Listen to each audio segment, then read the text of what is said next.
Welcome back to the deep dive. Today we're undertaking what might be one of the most challenging timelines we've ever committed to. Our listener has provided just an exhaustive stack of sources on the life and crimes of Shawn Grate. He was a serial killer who targeted and really terrorized north central Ohio for a full decade. And these sources are unique. They really are. They go so far beyond a simple narrative of the crimes themselves. What we have here is a genuine criminological reconstruction. It's a complete trajectory. We can trace the evolution of this predator from the very earliest signs of this deep-seated childhood pathology, All the way up to the end. all the way up to the final graphic and just chilling details of his extreme modus operandi in what the press eventually called the House of Horrors. So our mission today is to distill this massive volume of information. We want to build a cohesive chronological understanding for you, the listener. We're not just going to be reciting names and dates here. We're going to dissect the construction of this killer's personality. We really need to understand exactly how that mask, the sophisticated laid-back charmer persona, how it was built, and how it was maintained for so many years while the darkness underneath was just cultivating its deadly purpose. And that contrast, the facade versus the pathology, Yeah. is the so what of this case. Shawn Grate's story is a harrowing study in sexual sadism, in narcissism, and it starkly demonstrates just how a predator can exploit these massive systemic vulnerabilities. I'm talking about the social invisibility, the marginalization of certain victims, which allowed him to operate completely undetected. And for how long? For a remarkable period, from 2006 all the way to 2016, hiding behind that charmer's mask. It's an unsettling roadmap, for sure, but it's a necessary one if we really want to understand the full scope of his violence. We're going to trace Grate's life from his volatile childhood, and we'll focus intently on the key psychological inflection points that cemented his twisted worldview. Then we'll detail the extreme escalation of his violence, and that includes specific methods of torture, of sexual degradation, and the really unnerving behavioral shift he made toward victim retention. Okay, let's unpack this. We have to start with the foundational question. How does a charming, athletic high school kid become a monster who lives with his victims' bodies? We have to begin with the foundation of the predator, his developmental history. To truly comprehend the terminal violence that really reached its peak in 2016, we have to look at the very earliest environmental factors. Shawn Michael Grate was born on August 8, 1976. In Marion, Ohio, his parents were Terry Grate and Teresa McFarland. And the biosocial origins, as described in these sources, they immediately flag what looks like a recipe for deep, deep instability. The parents reportedly met at a local bar, Baja Boats, where his mother worked as a dancer. And look, this isn't to judge his mother's employment, but it absolutely sets the stage for a life that's characterized by transience, a constant rotation of male figures, a critical absence of any structured, consistent paternal authority. That instability is the crucial element. It really is. Criminological theory consistently links this type of chaotic, unpredictable early environment to the formation of what's called a disorganized attachment style. For listeners who might not be familiar with that specific term, it essentially means the child never develops a coherent strategy for managing stress or connecting with caregivers. Instead of learning trust, they learn fear, they learn confusion and contradiction. So if a child learns that the world, and especially the adults in it, are just unreliable and chaotic, how does that disorganized attachment actually play out as they get older? Well, it results in an adult who views relationships not as sources of security or, mutual respect. They see them as transactional tools for survival or for dominance. They struggle profoundly with intimacy, often showing this intense fear of rejection, but it's combined with an equal fear of closeness. And that leads to unpredictable, explosive, and ultimately controlling behavior. It's a profound inability to form healthy adult bonds. Grate's future history of domestic violence and sexual sadism is perfectly foreshadowed by this early pattern. And we see the consequences of that volatile environment manifest so early in his life. There's an event Grate himself later confessed to, a defining moment that's been labeled the primal scene. And it happened when he was around 4 years old. This is a remarkable detail, and a disturbing one, because it's the killer's own origin story as he told it during his extensive interrogation with Detective Kim Major. He told Major in chilling detail about attacking one of his mother's boyfriends in the bedroom while the boyfriend was with his mother. And the analysis of that event, it just shows how reality was immediately twisted by his forming pathology. Grate didn't describe it as, an act of confused childhood aggression. He framed the violence as an act of protection, an act of rescue. He internalized it as a necessary defense of his mother. He positioned himself, a 4-year-old boy, as the sole arbiter of order and safety in that house. The diagnostic significance here is immense. It truly is. We are looking at an early manifestation of Oedipal rage. It's an intense, possessive, and ultimately violent fixation on the mother figure. The male figure, the boyfriend, he wasn't just a threat to his attention, he was an intolerable rival. The sources cite Detective Major, noting that when Grate described this, he was speaking about the moment he became the male power in his world. That's the foundation for his grandiosity. And the source material perfectly captures this internal justification by calling it the distorted rescue fantasy. That label is spot on. It's perfect because it reveals the foundational lie of his later psychopathology. If he successfully saved his mother through violence at age 4, that logic becomes cemented in his mind. He believes he's entitled to use force, even lethal force, to manage, to control, or to punish women he perceived as being in danger or engaging in bad behavior or simply defying his authority. This is where the narcissistic seed was planted. And it took root in the fertile ground of his disorganized attachment. He felt uniquely important, entitled, and exempt from society's rules regarding violence against women. And yet, despite this extreme internal configuration of violence and entitlement, the external life Grate led during his adolescence appears totally conventional. Even desirable. That's the essence of the serial killer's mask. It's the whole point. During his time at River Valley High School, he was not the withdrawn, awkward loner one might stereotype. No, he was popular, he was athletic, and he was notably successful with girls. He graduated in 1995. So this period wasn't about suppressing the rage.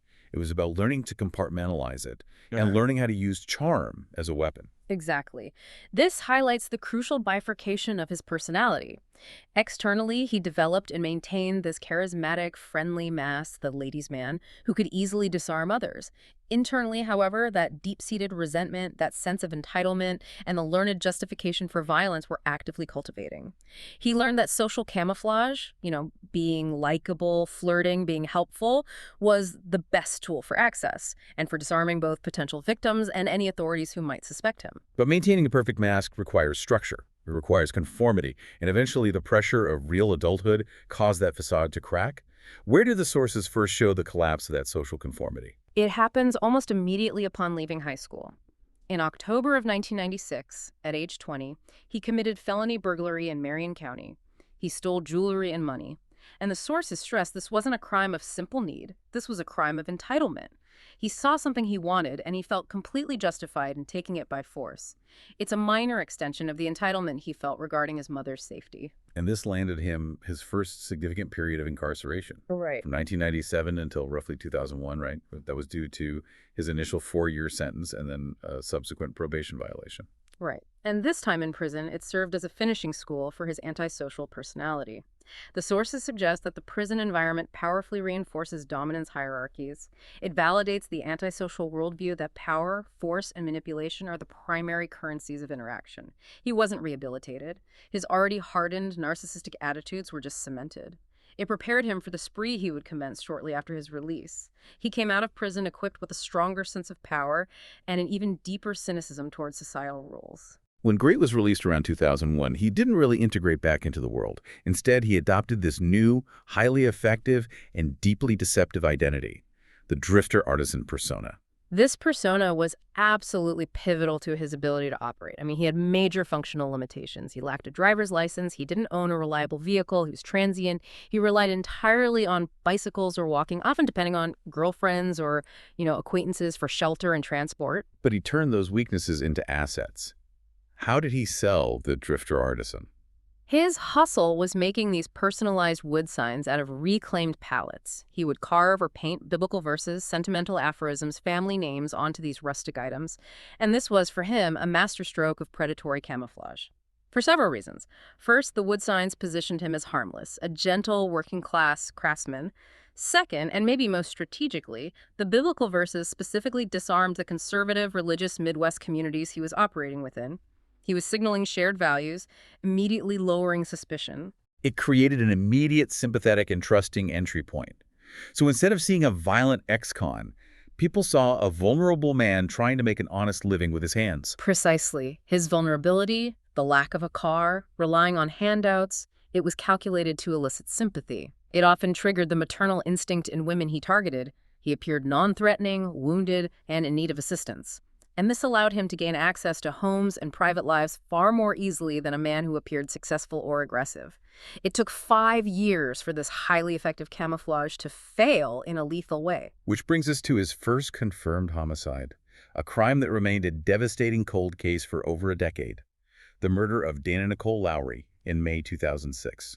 Lowry, at 23, she fit the high-risk profile Grate had learned to seek out. She was a transient magazine salesperson from Louisiana. She was isolated from her support network, far from home. She lacked those immediate, robust support systems that trigger a rapid police response when someone disappears. And what triggered the lethal action in this instance? Was it the same pattern, the same narcissistic slight? Absolutely. It circles right back to the protector complex and his mother.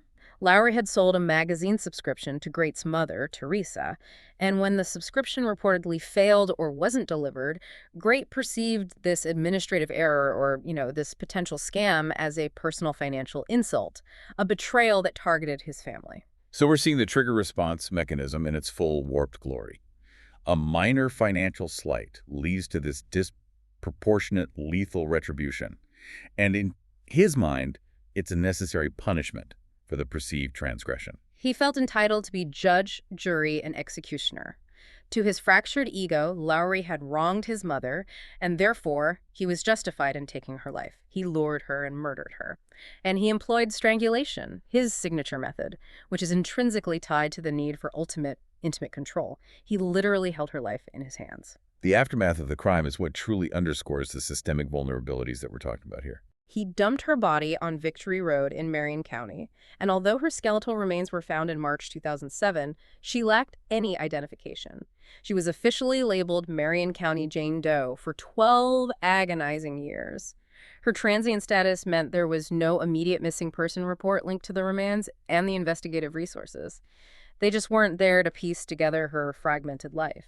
And the sources emphasize that her case remained cold until years after Grate was arrested for his later crimes. Yes. It wasn't until June 2019, a full 3 years after his capture, that specialized forensic genealogy work, specifically by the DNA Doe Project, finally established her identity as Dana Nicole Lowry. The fact that his first known kill was a successful, decade-long cold case provided Grate with immense twisted validation. He killed, and the world didn't even notice who was missing. This success allowed the predator to not only continue, but to evolve. After the Lowry murder, Grate seemed to fade from the homicide radar for 9 years. Our sources suggest this was a cooling-off period, but that term is, well, it's misleading, isn't it? He wasn't cooling off. He was redirecting his violence toward intimate relationships, refining his control. Absolutely. He shifted his aggression from strangers to partners. He was using domestic violence as a means of control and, crucially, as a lethal practice session. His marriage to Amber Nicole Bowman in 2011 was reportedly marked by immediate and escalating domestic abuse. And there is one specific crucial forensic detail that's recounted by Bowman that serves as deeply disturbing foreshadowing. Bowman recounted an incident where Grate pinned her to a bed and strangled her non-fatally. She described the terror explicitly. She said, "I have never felt fear like that before." This single event is highly diagnostic for forensic criminologists. I want to pause on that detail because it's so chilling. It reframes domestic violence not just as an act of rage, but as a deliberate training ground. Precisely. If we connect this to the bigger picture, that non-fatal strangulation in a domestic context is recognized as the single highest predictor of future lethal violence. He wasn't just losing control, he was practicing his primary kill method. He was learning the mechanics of inducing fear, understanding how much pressure to apply, how long the victim remained conscious. And he was internalizing the immense sensation of absolute power that he derived from holding a life in his hands. The description of her fear confirms that the control and the resulting terror were the desired outcomes. He was preparing himself for the spree. It's terrifying to realize that his domestic partners were essentially subjects in a rehearsal for his eventual homicides. It speaks to the utter transactional nature of all his relationships. They weren't partners, they were objects of control. Following his 2012 divorce from Bowman, the last vestige of social conformity it collapsed, and the facade began to crumble rapidly. He dropped out of the legitimate economy entirely and descended into life as a full-time squatter. And this is a key behavioral indicator that the mask was slipping. He moved frequently, inhabiting abandoned homes in Mansfield and Ashland. He was erratic. He oscillated between these intense, days-long depressive states, often crashing on acquaintances' couches, and this manic energy that was driven by his narcissistic rage. He was relying on the leftover charm of the drifter artisan persona just to find basic shelter and food. The squalid conditions and the increasing volatility, though, they made him even more dangerous. He was now operating completely outside the bounds of any social expectation or structure. Correct. The lack of structure meant his impulses were less managed. When his ego was challenged, there were fewer consequences to constrain him. And this set the stage for the renewed and far more brutal spree that began in 2015. He was unstable, paranoid, and residing in places invisible to law enforcement. The transition from the practice phase to the committed serial killer phase became definitive in early 2015, and that's with murder of Rebecca Lacey. This case, sadly, perfectly illustrates the systemic failure we mentioned earlier. It does. Rebecca Lacey was 31 and struggling with addiction. Another member of the marginalized population Grate knew he could target with minimal risk of immediate scrutiny. He knew her socially. And the trigger for her death, it was breathtakingly trivial. $4. $4. Allegedly, Lacey stole $4 from him. For most people, this is an annoyance. For Grate's amplified narcissism, this was an intolerable challenge to his dominance. It validated his internal script that she deserved it, that she was bad, and that he was justified in punishing her. He lured her to his living space and once again employed strangulation. And given the context of his practice during that interregnum, we can infer that this was a crime defined by intimate control, likely lasting minutes, where he experienced the victim's ultimate desperation. He then disposed of her body in a wooded area in Ashland County. But here is the critical point. This is the catastrophic failure that fueled his ego and enabled his summer of horrors the following year. Right. Lacey's known history of drug use, combined with the method of death, it created a fatal error. Yes. Clean strangulation, especially if decomposition has set in, often leaves really subtle external signs. It makes it difficult to detect without a detailed internal examination. And because Lacey had a known drug history, the coroner initially and tragically ruled her death a drug overdose. What's fascinating here is this misclassification was catastrophic. It was, for Grate, the biggest confirmation of his superiority he could have possibly received. He killed, he disposed of the body, and the entire system simply dismissed the death. They saw it as an unfortunate outcome of addiction rather than a homicide. This confirmed two central, dangerous tenets of his pathology. One, he was smarter than the police, and two, his victims, these marginalized women, were invisible and expendable to society. That successful, unpunished murder fueled his belief that he had a blank check to continue. It completely eliminated his perceived risk, and that set the stage for the extreme escalation we see in 2016. By 2016, Grate was fully operational. He was residing primarily at an abandoned, dilapidated property, 363 Covert Court in Ashland. This address would become his slaughterhouse, his trophy room, and the final resting place for several victims. And the first victim of the Covert Court siege was Candace Cunningham in June 2016. The level of violence documented in the sources moves beyond a quick, controlling homicide and into the realm of prolonged, sadistic torture. Cunningham was 29. She was struggling with both mental illness and addiction vulnerabilities. Grate expertly manipulated. This was not a quick, impulsive rage killing. The source material details her assault as a prolonged, methodical siege that lasted approximately 3 days. We really need to detail the extreme graphic modus operandi of this capture, as it defines the pathology of the sexual sadist. During that 72-hour period, Cunningham was kept captive and restrained within the house. The violence was characterized by repeated, vicious sexual assaults. The sources confirm Grate used sex purely as a weapon. The specific purpose was to degrade, to possess, and to exert total psychological and physical dominance over her. It was about dehumanization, not gratification. And the psychological torture he employed alongside the physical abuse it's equally damning. He maintained a constant narrative of blame. Grate actively projected his own depravity onto her.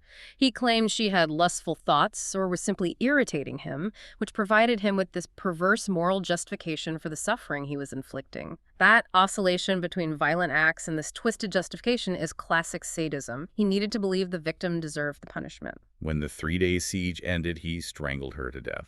The disposal then shows that mixed nature of his planning. It's a bit of both. He did make an effort to hide the body.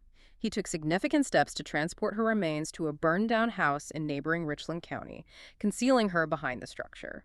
That transportation effort shows an organized element, an attempt to physically separate the crime scene from the body location. However, leaving her in a nearby exposed ruin also demonstrates the disorganized element. It was a sloppy, quick concealment showing pathology overwhelming planning. Then, just weeks later, in August 2016, his pathology shifted completely, from concealment to retention. And this is where the profound indicators of necrophilia and necrosadism become just undeniable. The victim was Elizabeth Griffin, 29, who suffered from schizophrenia and depression. Grate manipulated her vulnerability, luring her to the covert courthouse by exploiting her confession of suicidal ideations. He used the guise of caring to gain access, and then he strangled her. The retention detail is fundamentally chilling. Instead of disposing of her remains outside, as he had with Lowry and Cunningham, he hid her in his second-floor closet under a pile of dirty clothes and bedding. Keeping a body within the residence is a highly critical diagnostic factor for extreme pathology. The sources argue this is a strong indicator of necrophilia or necrosidism. The body ceases to be evidence that needs to be discarded and becomes, instead, a trophy, an object of possession. He wanted her there, confirming his absolute control, extending beyond death itself. He was literally living with a corpse in the house. Yeah. And he was not done. In September 2016, he claimed his fifth known victim, Stacey Stanley. This was a purely random target of opportunity. Stanley, 43, was dealing with a flat tire at a BP station. Grate used his highly practiced charisma and the assistant's guise of the charmer persona to lure her back to the covert courthouse, and he quickly overpowered her once she was inside. The testimony regarding Stanley's assault is horrific. It details extreme, targeted degradation. The sources confirm the brutal facts. She was beaten, strangled, bound, raped until she bled. This was intense, extreme violence coupled with overt sexual sadism designed for maximum suffering and humiliation, again, reinforcing his dominance. And his retention of her body followed the same pattern as Griffin. He dumped Stanley's body in the basement of the house, covering her with a pile of trash and debris. The sheer psychopathy required to maintain this existence is staggering. Grate was living, sleeping, and eating in this dwelling with two decomposing bodies, one upstairs in the closet, one downstairs in the basement. This level of pathology shows the total collapse of his organized facade. But the sadistic behavior expanded even after Stanley's death. He targeted her family. Yes. Grate used Stanley's cell phone to answer a call from her worried son. This is a classic sadistic maneuver. He's not merely content with taking the victim's life. He sought to extend the suffering and terror to her grieving family, confirming his total power and control over the situation. The final, harrowing chapter of the covert court saga began on September 11, 2016, with the abduction of the woman known only as LS, the one person who survived to tell the tale. LS was lured from a Salvation Army center, and Grate used the most effective tool in his camouflage arsenal religious conversation. He built immediate deceptive trust based on shared spiritual values before luring her to his den of depravity. Ellis's eventual testimony provided the most granular, direct evidence of Grate's planning and his complete modus operandi because she survived the 3-day ordeal. The anatomy of the assault reveals a high degree of premeditation. LS testified that Grate had prearranged restraints tie-downs already secured on the bed, ready for immediate use. This was not impulsive. He was prepared for captivity and torture. The sexual torture she endured over the 3 days was systematic and horrifying. She was raped orally, vaginally, and anally. And the sources confirm the chilling detail that he actively created trophies of his crime. He recorded the sexual assaults on his personal cell phone. For the sexual sadist, these recordings serve multiple functions. They're trophies for future gratification, and they're tools of terror used to ensure the victim's silence should she ever escape.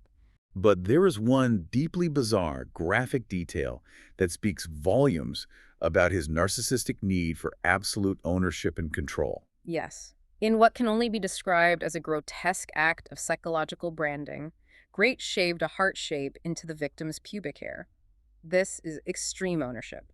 He was marking her, branding her as his property, turning her body into a literal canvas for his twisted, violent, romantic delusions. And throughout this terror, he used the classic manipulator's technique, oscillating between violence and declarations of love, even providing her with food, all designed to create that intense terror bond dynamic and foster extreme psychological confusion. Thankfully, despite the physical restraint and the psychological terror, LS retained enough clarity to recognize a slim window of opportunity. On September 13, 2016, while Grate was sleeping, she managed to loosen her bonds. And knowing his cell phone contained the incriminating evidence of the recorded assaults, she risked everything to use it. The chilling artifact of that moment is her whispered plea to the 911 operator.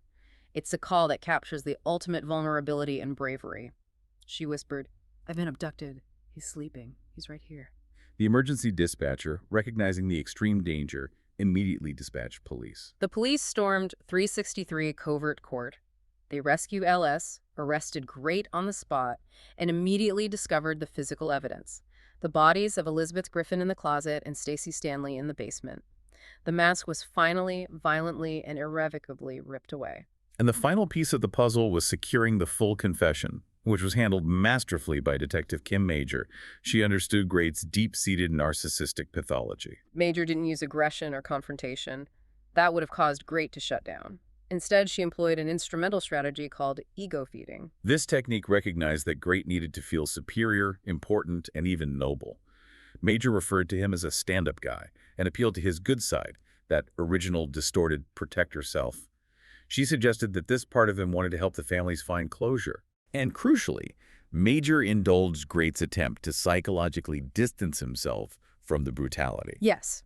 Grate referred to his killer persona as the other me, or a separate entity, a classic dissociative defense mechanism. And Major played into this, allowing him to speak about the horrific acts in the third person.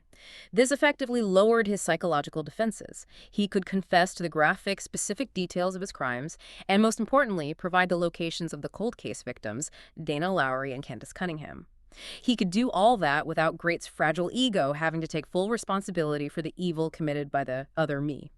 This technique was vital in linking him to all 5 murders and closing those decade-old cases. We've traced Shawn Grate's path from a 4-year-old with a violent, protective fantasy to a sadistic, necrophilic killer who successfully hid in plain sight for a decade. So looking at the entire body of evidence from the sources, what does his overall methodology reveal about his criminal typology? If we connect this to the bigger picture, Grate's methodology reveals that he was a classic mixed offender. He didn't fit neatly into the highly functional, meticulous, organized typology, nor the chaotic, impulsive, disorganized box. And this mixed nature is often why killers are so successful at evading detection for long periods. Let's break down how we see those traits competing within him. What were the organized elements that helped him operate? Well, the organized traits speak to the premeditation and control. We see the sophisticated manipulation provided by his charmer mask and the drifter artisan persona. That's what allowed him to select and access vulnerable targets. There was specific planning, like the use of prearranged restraints, the tie-downs on the bed for LS, and the recording of the assaults. He was calculated in selecting victims who lacked immediate social visibility, which minimizes forensic scrutiny. And the disorganized elements, the things that ultimately led to his downfall and speak to the raw pathology. The disorganized traits were dominant in his final phase. The chaotic, filthy state of the House of Horrors itself was highly disorganized. His impulses were poorly controlled, leading to sudden, impulsive abductions like Stacey Stanley's. Critically, the decision to live with the decomposing bodies of Griffin and Stanley is a hallmark of disorganization. That behavior is driven by raw, pathological desire for retention and possession. It overrides any logical attempt to evade, capture, or dispose of evidence properly. He was too consumed by his sadism to be a fully rational predator. And fundamentally, regardless of the mixed method, the core engine driving every single act of violence remained consistent. Absolutely. The motive was pure narcissistic rage and misogyny. Every single murder, from Lowry to LS, was triggered by a perceived slight to his ego or authority. Lowry cheated his mother, Lacey stole $4, Cunningham was irritating, LS was ungrateful for his perceived love. The sexual sadism and the extreme violence, the prolonged torture, the rape, the branding, were merely the mechanisms he employed to violently reestablish the sense of dominance and control he felt he had momentarily lost in those petty, transactional interactions. Finally, we have to reflect on the profound systemic failure that allowed this predator to flourish for a decade. Grace's longevity was directly facilitated by the marginalized status of his victims. The sources powerfully highlight the tragic role of the missing white woman syndrome concept in reverse. Because women like Dana Lowry were transient workers, and Rebecca Lacey and Candace Cunningham struggled with addiction and mental health. Their disappearances or deaths did not trigger the immediate high-resource public outcry or investigative response.